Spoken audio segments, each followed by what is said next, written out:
No, quindi... è Natale e io vorrei portare anche l'attenzione politica sulle questioni che riguardano sto Veneto maltrattato. Noi non mancheremo di tallonare la politica, perché non siamo dentro le istituzioni, partendo dal territorio.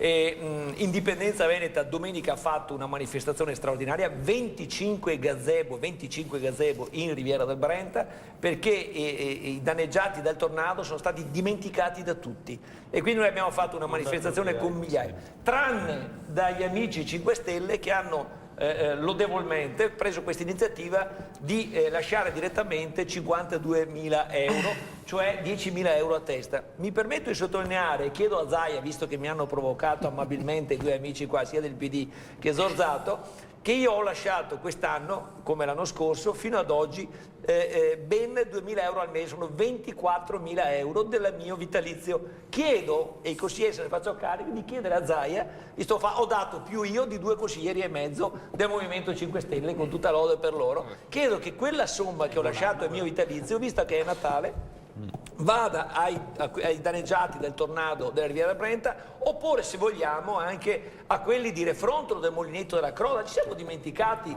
che nel luglio dell'anno scorso questi hanno subito un danno, 4 morti, devastati le abitazioni e le case, e poi la regione che doveva essere tempestiva, perché davanti alle telecamere sono piangenti, e poi hanno scritto al ministro dell'interno, no, anzi al ministro della protezione civile a febbraio, e il ministro gli risponde 6 mesi dopo non puoi più chiedere lo stato di emergenza. Ma che amministratori abbiamo?